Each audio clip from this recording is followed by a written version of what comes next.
Welcome to Drift Guitars. I'm Chris, behind the camera. Matt, as always, and it's another episode of the 3,000-year-old guitar build series. We're getting close to done, and this episode we're going to be putting the saddle into this guitar. So let's get right into it. All right, so you remember in the last episode we went about making the bridge and getting it glued on. You can see it here. It's all been cleaned up, all the glue squeezed out. There wasn't much. It's been sorted, and it looks really, really nice. I guess I could angle it towards Matt, which might help a little bit, right? Mm-hmm. Looks real good. Really happy with that. So what we need to do now, this is just kind of the order that I typically do it in. I go ahead and I make the saddle first, and then I make the nut. So what I've done off camera is I went ahead and grabbed a saddle blank that we had of an unbleached cattle bone, and I've gone ahead and sanded it down so that it fits inside this saddle slot. Just fits really, really nicely. I figured that's not really something I need to explain to you guys. These saddle blanks do come in just a rough, oversized rectangular shape. So I went ahead and I put it on some, actually I used this. I have this little piece of wood with some sandpaper on it, and I ran it across here, just working it until it fits in there. The one thing I do want to express to you guys is that you don't want this saddle to be loose. See if Matt can come in close here. There's almost zero play on this. There's obviously going to be just a little bit. Two things. You don't want to have to force the saddle in. You don't want it to be like squeaking as it goes in. You also don't want it to just drop in. Basically what you don't want, please don't fall out. What you don't want is for it to fall out of here when you turn it upside down.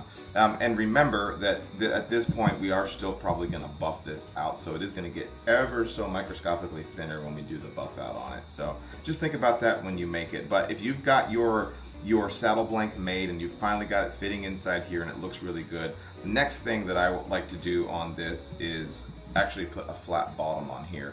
Now you might think, well, it's already pretty flat, and or you at home maybe have taken it and run it across here and made it flat. And that's okay. If that's how you went ahead and flattened out your saddle, you just took it and you put it on some sandpaper and you flattened it out, and you don't want to spend the money for the tool that I'm about to show you, then that's fine. But the one thing that I do want to mention to you, look, I can actually sit over here and won't touch the guitar, is if you're trying to flatten the bottom of your saddle by hand, is that when you're doing it, it's really, really easy for this to rock ever so slightly in either direction. Either this way, or this way, and this way, mostly that direction. And when you do that, what you're probably going to end up with is the bottom of your saddle is either going to be bowed or cupped, and it's going to be uneven. Now, on a guitar that doesn't have a pickup inside of it, an undersaddle pickup specifically, that doesn't matter a whole lot. It will affect how perfectly the bottom of that saddle is contacting the bottom of your bridge, and it can, I guess, in theory, affect how the guitar sounds. You're basically not going to have the maximum amount of performance. So in order to guarantee that you get perfect contact from the bottom of this saddle to the bottom of the saddle slot in here, what we used is, I don't even know what this is called. Matt and I call it the race car. We got this from StewMac years ago. You can find these obviously on StewMac, and we'll put that link out for you guys, but you can also find these like on eBay and other websites like Alibaba, honestly, and they're all pretty good examples of how this works. But the way that this works is I can actually put my saddle blank inside of here. This also works for the nuts as well. And what I can do is I can adjust these screws here, and you can see how that's pushing the saddle out, and then I can actually reduce them and reduce the amount of saddle that's protruding. And so what I like to do for the initial setup of my guitar is I get just a little bit of my saddle showing, and I go ahead and tighten this down, get it clamped in here really, really nice and tight. And we're gonna true up the bottom of this saddle so that we get it obviously so that it's perfectly flat, but also so that it's perfectly square with the sides of the saddle. That way when we put it in there, we get the maximum amount of contact in all directions, and we can get the maximum amount of energy transfer into the guitar. It's one of those small things. This little thing, as expensive as it can be, I think that it's around $100 to $150 range, can seem like a splurge for something that you don't need, but it really does make a difference in that, just squeezing out that little last bit of performance out of an acoustic guitar. So let me grab my sanding block, because I've managed to put it away somewhere so that we can sand this. All right, what I've got here is just a 3/4 inch piece of acrylic, which is obviously not machined perfectly flat, but it's definitely flat enough for our purposes here. But you can see with the saddle inside this jig, all 4 of these ball bearing wheels are not touching the ground yet. So what's cool is as I sand, it's going to slowly start making contact with these ball bearings, and it'll get easier and easier until suddenly it's no longer sanding anymore. So we'll just, almost there. And there we go. Now it's basically on all 4 wheels at that point. There we go. Now it's not touching at all. So now we know we've got the bottom of that absolutely perfect. We can go ahead and pull it out. I like to mark it too, that way I don't forget which side's been perfectly sanded. I put a little piece of just pencil mark on there, so I know that's the bottom. So we know that that's good. The other thing that we don't know, even though I did use my CNC machine to cut this saddle slot, so it should be dead perfect. The other thing that I like to do is use this 1/8 inch thick file that's Doom XL's that's specifically for leveling out the bottom of this. And I didn't have one of these for years and didn't use it. But what was starting to happen is I would build a guitar and then it would have an undersaddle pickup inside of it, a transducer style pickup. And you know, okay, the G string or the D string is suddenly not nearly as loud as the other strings. And then I found out that what was happening is at the bottom of my saddle slot wasn't dead perfect, which affected the contact of it. So this little tool right here makes a really big difference. And I just run it through here just really, really quick. And I can even see, there's no way we're gonna get it on camera, but you can see how it polishes up the wood. And there was one little spot in there that's just a little bit lower than the other spots. You can honestly make one of these by just making, getting a file that's as thick as your saddle slot and make it work. The nice thing is there's no file at all on the sides of here, so I'm not risking making the saddle slot any wider. So with that in place, we now know that we've got perfect contact on the sides of the saddle, and we've also now got perfect contact on the bottom of the saddle. So when I press this in here, we know that it's really, really good and it's not going anywhere and it fits really nice and tight. Another thing that I want to show you that's just a quick trick that I learned years ago, is to sharpen up your pencil. I like to use a really nice sharp mechanical pencil, so I just put a nice chisel end on it. Is sometimes you can kind of falsely think that your saddle is being pressed all the way into the saddle slot. So something that you can do to verify that it actually is going all the way down and making full contact is push it down to what you think is all the way down, and then I just take a pencil line, mark it across here, pull this out, and make sure that that is even. I can take some dial calipers and make sure that that's not way lower on one side than it is on the other. If it is, then obviously you're getting bound up somewhere and it's not pressing itself all the way down. So just a little fun trick there. The other thing that does for me is the next step on what we're going to do, because what we need to do now is put the arc. We need to put the arc in the top of this saddle, and that arc that's going on here is going to match the same radius that we put on our fingerboard. So on this particular guitar and all my acoustics, I put a 16-inch radius on it. So what we need to do is mark the ends of our saddle, and then mark how high we need to make that saddle, and then sand that arc that's into it. So I actually need to grab a straight edge real fast. Okay, so I have my straight edge. I'm kind of struggling with a bit of a way to describe this to you, because I can only speak directly to the geometry of my specific guitar, and more importantly, all of my guitars. Everything that I've done in design consideration and the geometry of the building of this guitar up to this point has led to this specific point where I know that when I put a straight edge on here, that it's going to just clear my bridge, and that allows me to have a 10mm thick saddle, and it allows me to have the exact amount of protrusion of my saddle that I want. There's so many different things that I've done up to this point that are going to make this job easy for me. So I'm going to assume that you've watched this video series and that you're building along with me. But if you have different geometry on your guitar, there's going to be some things that are slightly different. So just keep that in mind as we move forward. But what we need to do is we need to project a line across the top of this fingerboard and then mark where that intersection point is on that saddle. And then for me, that's nice and easy. The way that it works for me is that basically the low points on the outside ends are basically right here at the point where the saddle begins to protrude from the bridge. So that's where that mark is for me on both sides, on the high E and the low E. So I've basically done that right here when I drew that line across here. So for me, I have those marks basically already in place without me having to use the straight edge technique. But if you have basically a thinner, I keep mixing up saddle and bridge. If you have a thinner bridge where this thing is really clearing quite a bit, your bridge, A, your bridge isn't thick enough. B, what you would want to do is run your straight edge across here, and then you would mark exactly where that straight edge is making its intersection point. So I think that makes sense, right? That's kind of how we begin the process of setting our saddle height. So what we've done here is I've got my pencil line on here, and that represents right where my saddle slot ends, right? That makes sense? We're on the same page, it's looking good, it's feeling good. The next thing that I do is I go ahead and I project that 16-inch radius across the top of this saddle. So if you're really paying attention, you might be going, okay, but where do I put it? How tall do I set this? How much saddle do I want protruding from the saddle slot so that when I put the strings on here and this belly starts to come up just ever so slightly under string tension, how do I just know what is that number? And I think that I remember me when I first started building guitars, like scouring the internet for that miraculous number, and I never did find it. So what I'm gonna do is tell you what my number is and how it works for me.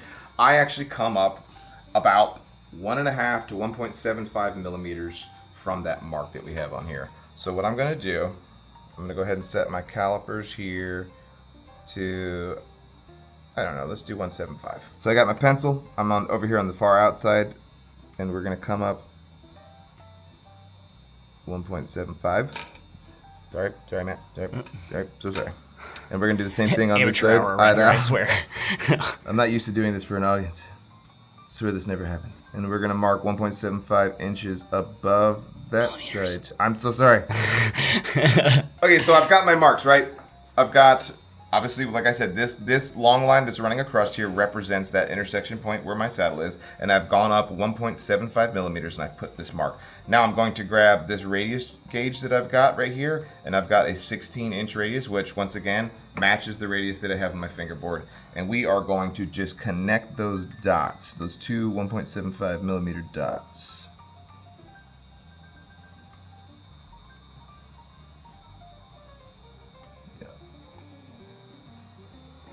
Feels good?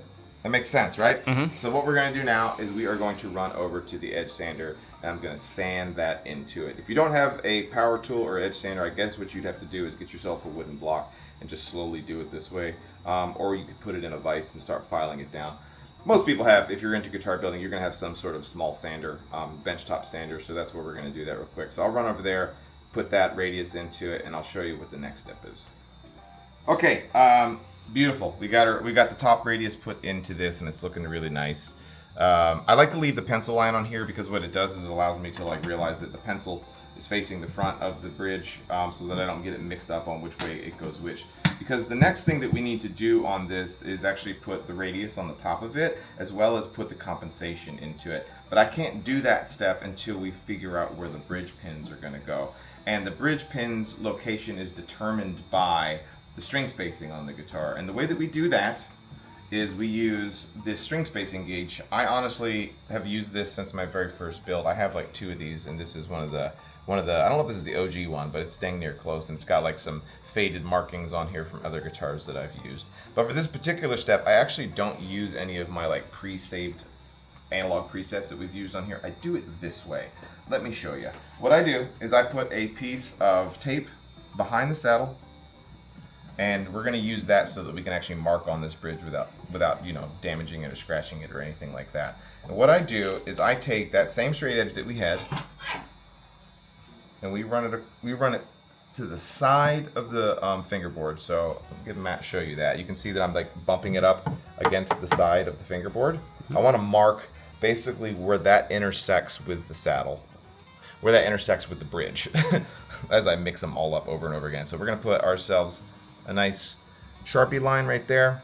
I'm going to spin it around on this side, and we're going to put ourselves another Sharpie line on it right here.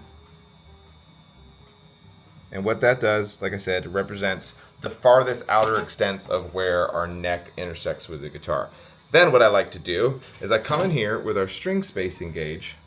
And I know that this might seem like a silly gauge, like why do I need it? But it's actually really interesting because what it does is we have a much wider spacing over here, and as we move to this side, the spacing gets ever so slightly narrower, and then the same thing, they continue to get narrower and narrower over here. And what this does is all 6 of the strings on your guitar, you don't want to have them evenly spaced. And if you think about the why, it's because the low E string is slightly thicker than the A string, and the A string is a little bit thicker than the D string. And as you move down, obviously the strings get thinner. And what you want is to take into consideration the different thicknesses of the strings. And a gauge like this does that, so that you have even string spacing. The space between the strings is the same, not the space on the center location of the strings. I think the center location of the strings. And this one does that for us. So the way that I use this, and this is just what has worked over the years really well for me, is I take those 2 lines that I just marked on the tape, I'm making him work for it today. The 2 lines that I have on here that represent the outer extent of my neck is I find a string spacing, and you can see me moving this until I get a perfect intersection here. And I think that that's going to be it right here. This one is touching that black line, and this one is touching that black line, right? So then what I do is I use the ones, sorry man. Oh, you're good. I use the ones that are just to the inside of that. This one is going to represent my E string. This one's going to be my A, and my D, and my G, and B, and the E. And I'm going to take those down, and those are going to be the spots that represent exactly where my bridge pin locations go. And this step is incredibly important to get right, because if you drill these holes wrong where your bridge pins are going to go, you're going to have either strings falling off the end of the fingerboard, the string spacing is just going to feel off, and the guitar is just not going to feel right. So this step and all of the steps that we're just about to do are really important to the playability of the guitar. So because I had to do that in awkward position, I'm just going to do it one more time where I can see better, because I do not want to mess this up. But I did want to get it explained to you guys. Okay, so what I like to do now that I've confirmed that my dots that I've put on here are perfect is I'm going to take a straight edge and we're just going to move them down. I'm being careful not to touch the soundboard here to tear up my perfect finish that I have on here. So we're just going to move them.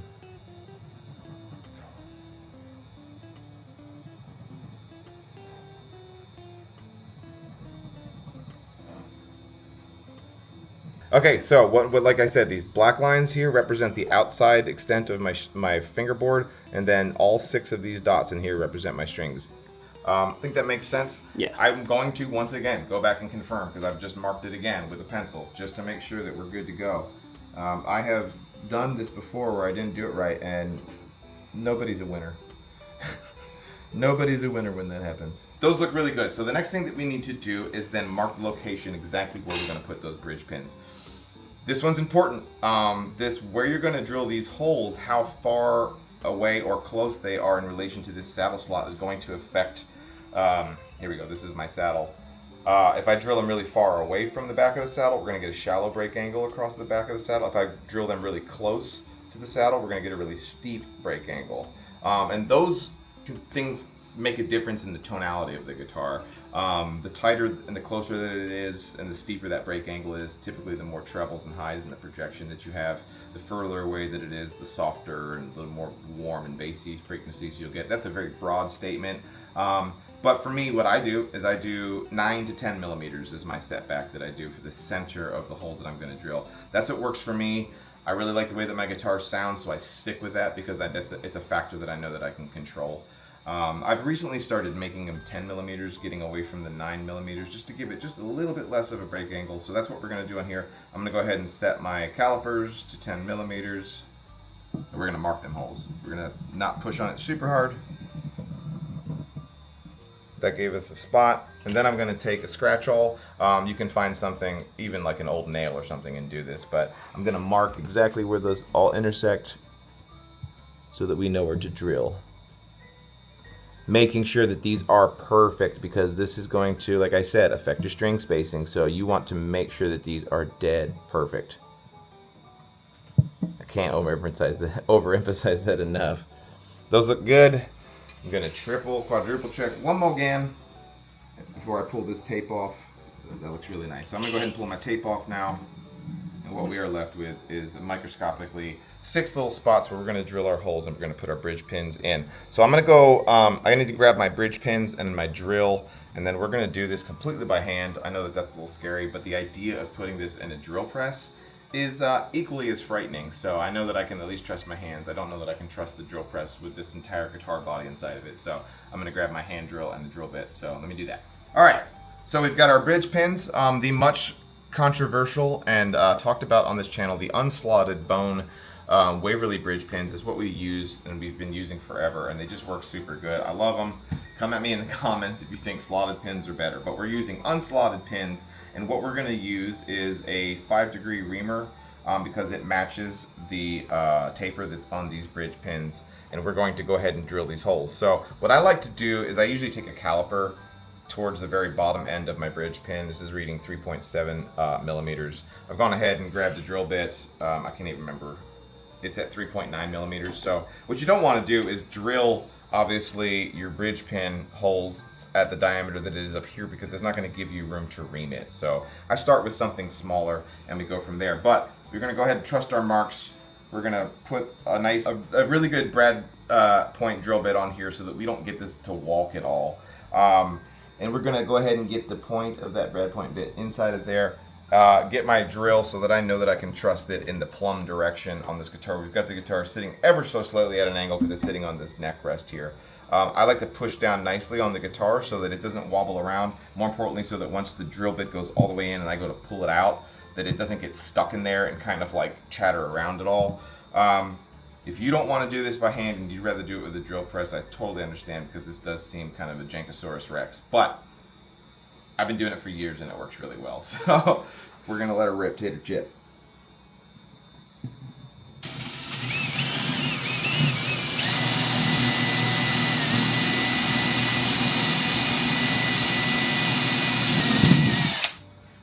And that takes forever because I'm putting very light pressure on it. And the reason I'm putting light pressure on it is because I don't want a bunch of blowout on my bridge plate that's on the back side of here.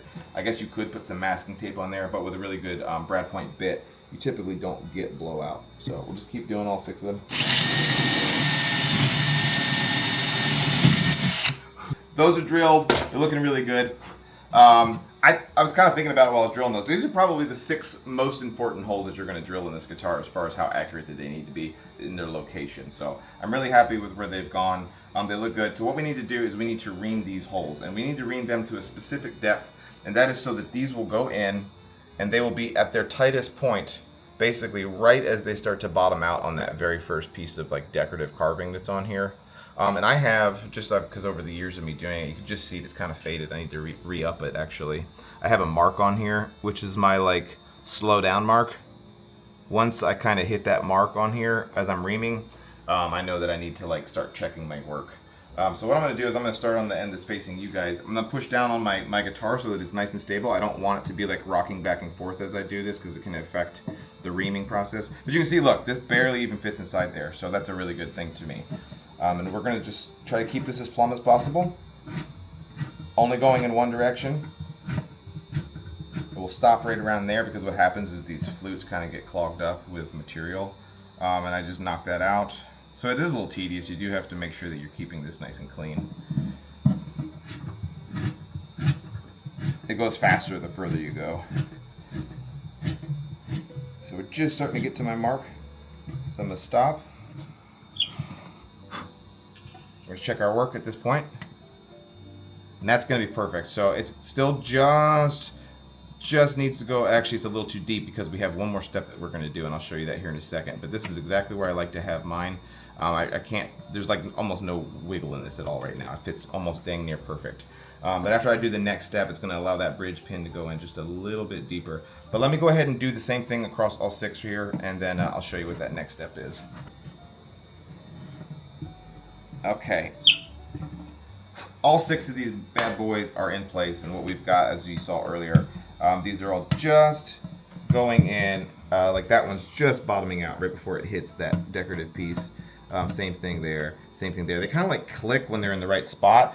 But what I like to do at this point is, you could just call it done right there. They stick out a little far. It doesn't look nearly as finished as I'd like it to do. So what I use is these rotary files. You can get these at local hardware stores most of the time. This is a little bit high risk, high reward, but it works really well for me. You can use a countersink. That'll work as well. I had one laying around somewhere. I don't ever use it because I don't like it. I use this and it works really well. But come down straight on top here, nice light pressure, and it gives us a really nice like chamfer. And I'm going to run that across all 6.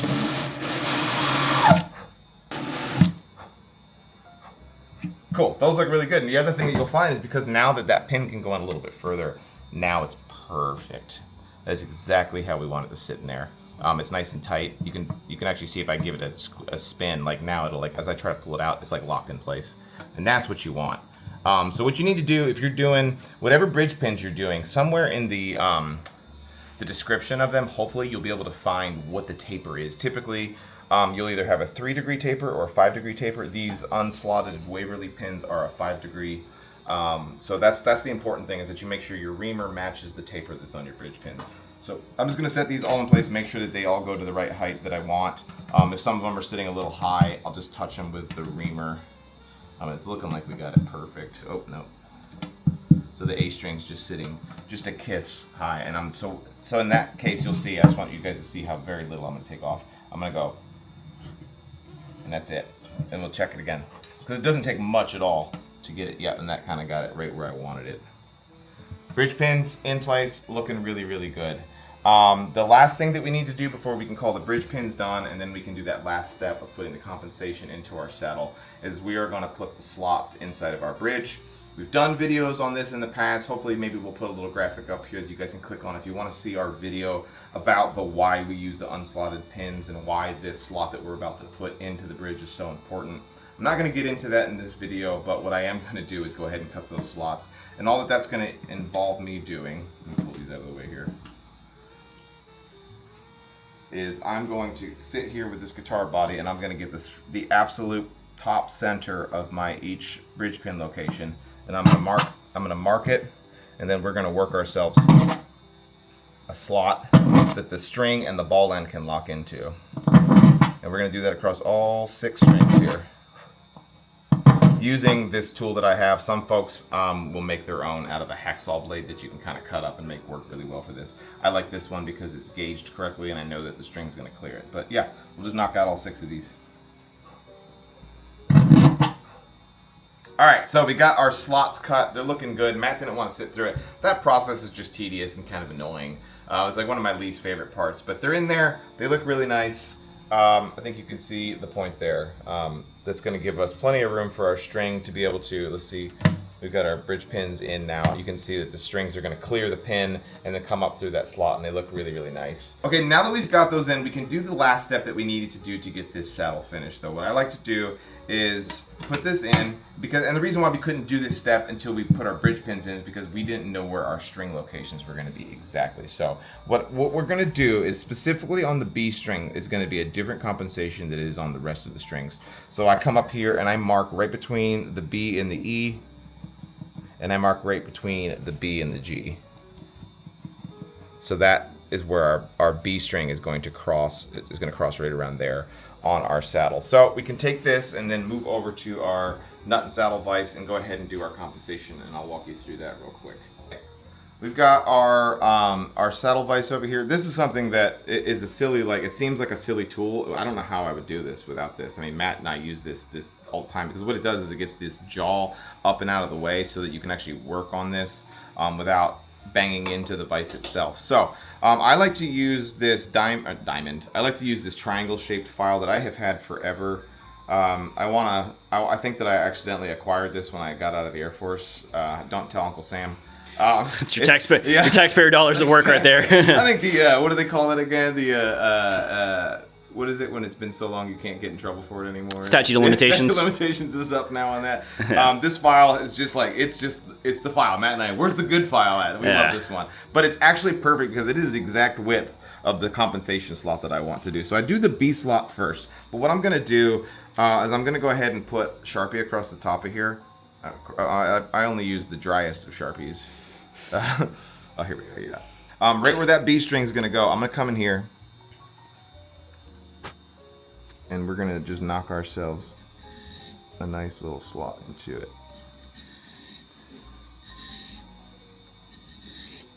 There we go. Now we're going.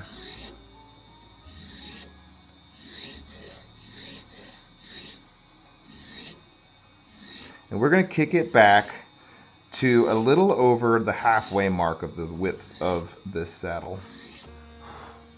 So right around there. Can you see that good, Matt, on camera? It's picking up, right? Mm-hmm. It's looking pretty nice. That's going to be our B string compensation. Now, the other thing that I do is this is just what works on my guitars for the angle that I have my saddle location at. And I gave you those numbers in the last episode or the episode before that. But what I'm going to do is I'm going to kick back the compensation on the high E string a little bit further, and we're going to slowly move that compensation more towards the front of the saddle by the time that we get to the the G string. So you'll see me knock that back here. I don't have certain numbers that I'm aiming for. I just know where what looks right for my saddles. We go to about right there. So I think you can see that. It's further back here on the E string. This is the low E string. And it basically comes to the very leading edge of it by the time that we get to the G string. And then the only thing that's left for us to do is over here on the high E string. The high E string, I like for it to come across the saddle basically at the very front end. So what I do is I just put a little bit, I just knock off the very leading edge just a little bit to soften it up. Now what I like to do is I spin this around, and now we're working on the back side of the saddle. So this is now representing where the bridge pins are going, and this side over here is where the strings are, the part that you're playing. Once again, B string here. So now we have low E, B string, and high E are facing me. I'm gonna work on just the section that is the G string up to the low E, and we're gonna kick that back. I'm gonna build a nice curve for those strings to go across. And we're gonna work ourselves over this way. And I'm gonna try to match the angle of that back side of the saddle to about the break angle of the strings as they come across the back side of here. Because the key to this is that we want those strings to touch the saddle for as long as possible. We want them to be making contact with as much surface of the saddle as possible. That's why I like to use a wider saddle, because it allows me to have more space for that to touch. Because if the string is just touching in one microscopic little apex spot on the saddle, you're not getting good string, lights are shining, aren't they? You're not gonna get good energy transfer into the saddle. So we don't wanna take off too much material to where the string's not gonna be touching the saddle for very long. Just working that in. Oop, almost messed that up. And then we're gonna take over here on the high E. We're staying away from that B string right now.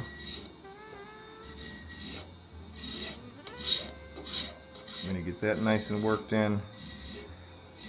And then on the B string, essentially we have a very thin area here, just that little bridge. So we don't have as much to work with, but we're gonna go ahead and kick that back as well. And you can see with my Sharpie locations there, where my that's basically where the string's going to be touching. Is the black part that you see, and then on the back side of where that black line is where the string's going to be kind of coming around. So that's basically where I want it. The next thing that I need to do is just grab some sandpaper, and we're going to just smooth this out a little bit and just give it a quick polish. And at that point, it'll be basically done. But I'm just going to get some. I typically kind of like do like a 320 and then maybe a 400, and I don't go any coarser than that. Here, we're just gonna kind of, what I like to do actually a lot of the time is I go ahead and hang off a side of it. That way I can kind of just do this with it. This works better than the file does because it kind of represents the string in many ways. And then we're gonna do the same thing to the other side. And then just that B string slot. And then we're gonna clean out the inside of that slot for the B string.